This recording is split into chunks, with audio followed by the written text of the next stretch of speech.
Olá, eu sou Walter Bruno Santos, professor de matemática. Hoje falaremos sobre dízimas periódicas, frações geratrizes, aula para o 8º ano. Primeiro vamos definir dízimas periódicas. As dízimas periódicas são divididas em dois tipos, compostas e simples. Vamos a elas. Dízimas periódicas simples é aquela em que, após a vírgula, há somente números que se repetem, chamados de período. Esses números que se repetem depois da vírgula, aquela sequência de números que fica se repetindo, a gente chama de período. E para representar o período, vamos ao primeiro exemplo. A gente tem 0,5555, sendo que 5 é o período. Para representar esse tipo de coisa, a gente coloca o quê? O número com o período, sem repetição, e um tracinho em cima. Ou seja, ficando da maneira que está na tela. Um exemplo também com 2,4444 e um exemplo com 2,121212. Lembrando que no primeiro caso o período é o 5, no segundo caso o período é o 4 e no terceiro caso o período é 12. Dízimas periódicas compostas.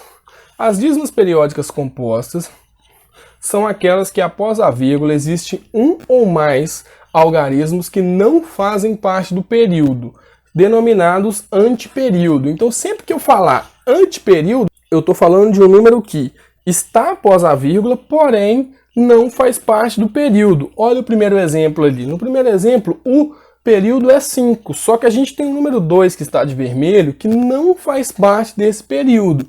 No segundo exemplo, o 0 também é antiperíodo. E no terceiro exemplo, 0,3 seria o nosso antiperíodo. Frações geratrizes. A fração geratriz é aquela que dá origem à dízima periódica. Ou seja, ao resolver a divisão daquela fração, da fração geratriz, a gente sempre chega na dízima periódica. Regras práticas para determinar a fração geratriz. Vamos primeiro com dízimas periódicas simples. Observe, 0,555. Temos nossa primeira dízima periódica. Essa dízima periódica aqui, lembrando que esses 3 pontinhos no final mostra que essa dízima periódica ela vai continuar infinitamente. Por isso que a gente coloca esses 3 pontinhos aí. Então, já que a gente já identificou o período, que é 5 nesse caso, vamos escrever de uma maneira que o período fique identificado. Ou seja, 0,5 com um tracinho em cima. Já que eu já identifiquei o período, agora a gente vai transformar em fração geratriz. A fração geratriz desse número seria o quê? 5 nonos. Por que 5 nonos? A gente sempre vai fazer da seguinte maneira. O 5, que é o numerador, ele sempre vai ser um número sem a vírgula. O 9, que é o denominador, ele vai ser o número 9 repetido, o número de vezes, igual ao número de algarismos que tem no período. Repare, o nosso período ali é só 5, por isso que eu tenho 9, porque 5 é o número de um algarismo só. Se o nosso período fosse 12, por exemplo, que tem 2 algarismos, o nosso período seria 9, 9. Por quê? Porque o nosso período tem 2 algarismos. Quanto mais algarismo tem o período, mais 9 a gente vai colocar embaixo. Então, nesse caso, o numerador seria o número sem a vírgula e o denominador, o número 9, repetido tantas vezes quanto o número de algarismos que tem no período. Vamos a um outro exemplo. Nesse caso, nós temos 2 inteiros. Nesse caso, a gente tem o quê? 2,1111, 3 pontinhos. Ou seja, continuando infinitamente. A gente consegue identificar que o 2 é a parte inteira e o 1 é o período. Identificando isso, a gente consegue achar a fração geratriz. Só que nesse caso, observe que é um pouco mais trabalhoso. Por quê? Porque nesse caso, a minha parte inteira ela não é 0 como no anterior. A minha parte inteira é 2.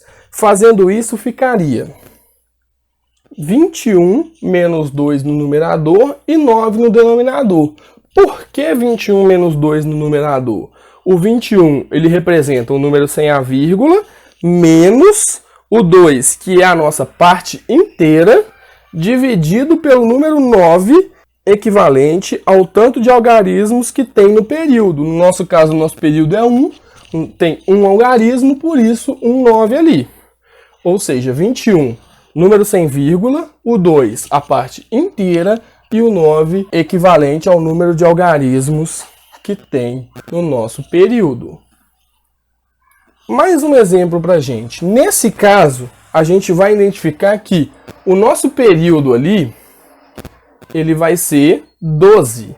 Nosso período é 12, ou seja, 3,12, 12, 12, 12, 12, 12, 12, indefinidamente.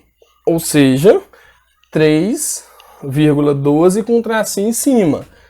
Qual que vai ser a fração geratriz desse número? 312 menos 3 dividido por 99. Por que 312 menos 3? 312 é um número sem a vírgula, menos o 3, que é a nossa parte inteira, e 99 por quê? Porque o meu período tem 2 algarismos. É um 9 para cada algarismo do período. Como o período é 12, vai ficar 99.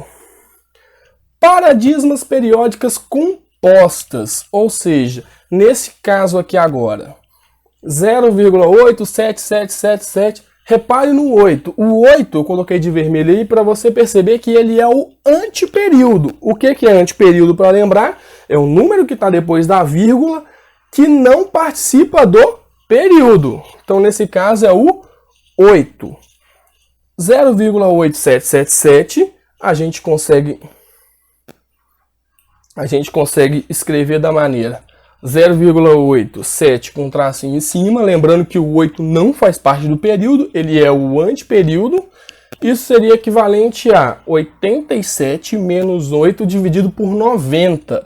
Por que 87 menos 8 dividido por 90? Vamos observar que o 87 é o número sem a vírgula, menos o 8 é a parte decimal e a parte fora do período, lembrando que o 8 é a parte inteira e o antiperíodo, ou seja, nesse caso seria o 0 e o 8, 0,8, o 0 à esquerda do 8 seria a mesma coisa de 8, fica 87 menos 8 dividido por que 90? 9 por quê? Porque o período só tem um algarismo, então por isso só um 9.